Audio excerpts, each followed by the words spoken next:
Hello and welcome back to another video. In this video I am going to be providing 14 tips for Final Fantasy XIV. This video is geared toward new players or players that are just starting out their adventure, so if you're a veteran you're probably not going to get much out of this. I'd recommend perhaps checking out a hunt train guide that I posted, or maybe my Delabrum Regane walkthrough. Alright, enough of that, let's get started. So tip number one that I would like to go over are priorities and the MSQ. And I am going to talk a little bit about the MSQ because it's just so important.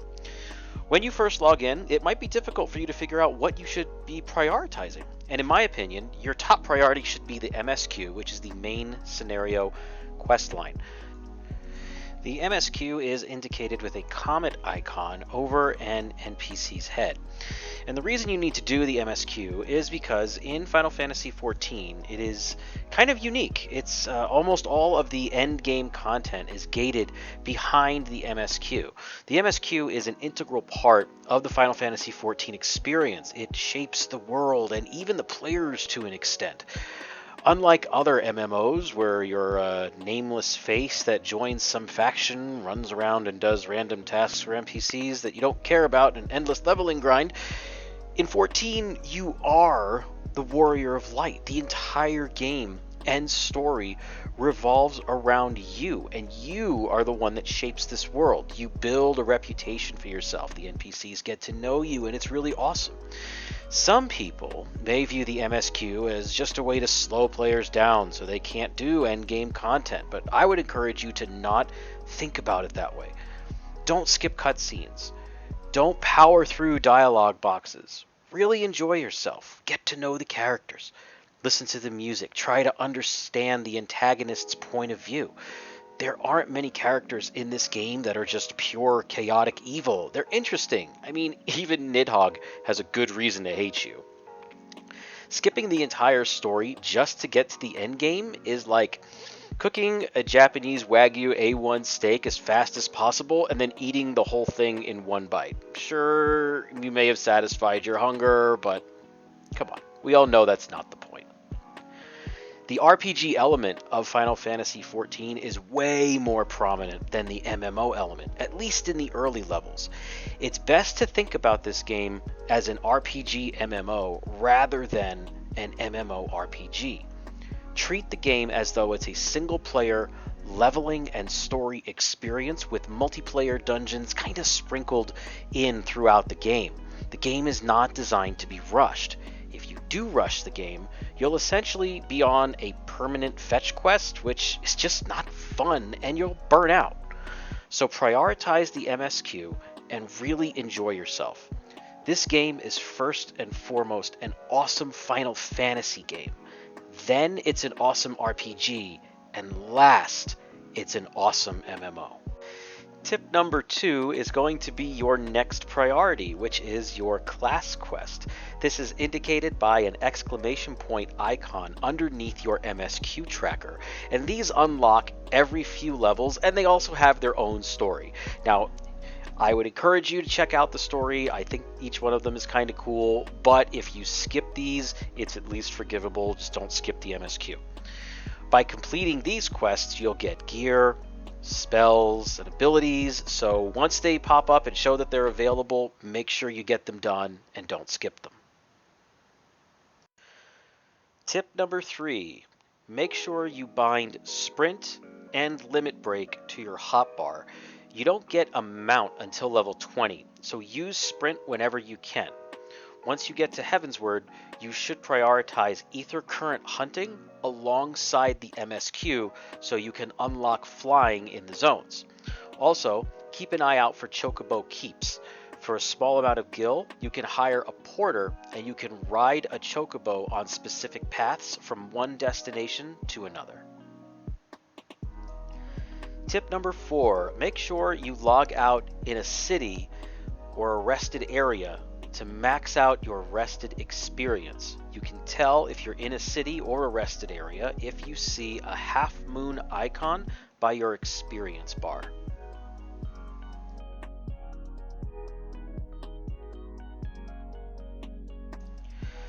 Tip number 5, all members of a party, regardless of their role, should be dealing damage once their main function has been fulfilled. It's best to think of all roles as DPS roles. It's just that some are DPS that heal damage, others are DPS that take damage, and others are DPS that deal damage. You get the point. Once you're done doing what you need to do, you need to DPS down the mob. That helps keep things moving along, and it gets you out of those dungeons faster so you can get back to doing what you were doing before. Also, keep in mind that tanks and healers do have shorter queue times for duties. Tip number 6, gender, clan, race, appearance, and date of birth have no impact on gameplay, so as you're making your character, you don't have to stress out a bit about any of that stuff. Just plug in whatever you want. Tip number 7, server status. I'm going to put a link in the description below so you can always check on the status of your server. Keep in mind that new character creation rotates on all of the worlds, so you can use the server status page to see if the world you want to make a character on is open to do so. Additionally, you can find the server status page in the Final Fantasy XIV launcher by clicking the MSQ icon in the top right-hand corner of the launcher. Tip number 8, as soon as you unlocked the leveling roulette, do it once per day. I believe you unlock it at level 16, and once per day you get a benefit for running that roulette. You get thrown into a random dungeon and you get tons of experience for finishing it. So run the leveling roulette daily. Tip number 9, level appropriate gear is important. The game will feed you gear through quests, dungeons, but if you ever feel like the game is a little too hard, or maybe you're not hitting hard enough, or maybe you're just getting destroyed by some NPCs, or a quest is too hard, stop by a vendor and replace some of your lower eye level items. The vendors can be great fillers if you're waiting for an upgrade from a dungeon. Tip number 10, Aetherytes are big crystals in the major cities. Right-click on them to bind to them, and then you can teleport to them from wherever you are for a little bit of gil. Each major city will also have smaller Aetherytes scattered throughout the city, allowing you to teleport around within the major cities from the main crystal and also between the smaller crystals as well. Make sure you're attuning to each one of those smaller crystals as you see them. Tip number 11, the Halls of the Novice. This is a quest line that you get at level 15. It is good for learning mechanics and getting gear, but the most important reason you run this is so you can get the brand new ring.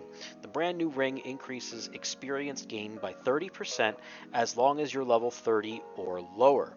Once you finish the Halls of the Novice quest line, you get the ring as a reward. So make sure that you're on the lookout for that quest line.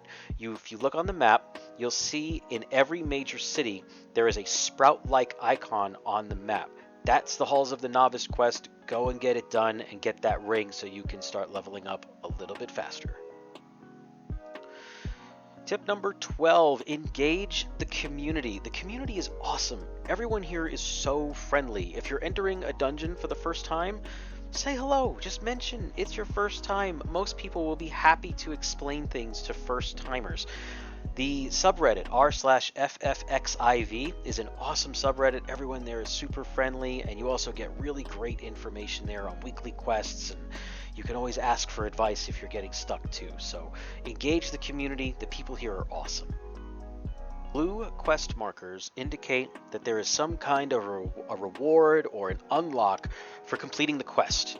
You can do these if you want, but I would suggest coming back to them after you finish the MSQ. You can do these, but I would prioritize them a little bit lower than the MSQ and also your class quests. So if you want to leave them in your journal or in your quest log, go ahead and leave them there, but I would not do these blue quests over the MSQ or your class quest. Last but not least, tip number 14, combat. And I want to touch on combat for just a moment here. If you're an MMO vet and you're trying out 14 for the first time, the combat is going to feel really slow and boring. I'm not going to lie, it feels boring in the beginning. There is a 2.5 second GCD, which stands for global cooldown, on most abilities. Don't be discouraged by this, because this is only in the early levels. I want you to know that the combat builds on itself in layers through encounter and rotation complexity. This happens because you'll eventually unlock off GCD abilities, and weaving those in with your GCD abilities is where a lot of the fun is. But again, it takes time to get there. Square really eases you into the combat. It's not something that you just do very quickly. It takes time to practice it.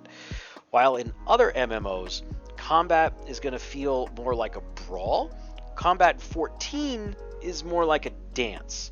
So be patient, commit your rotation to memory, and be ready to do it when there's a bunch of mechanics happening at the same time, which you can hear all about in my mechanics series, which I'll go ahead and leave a link to in the description below.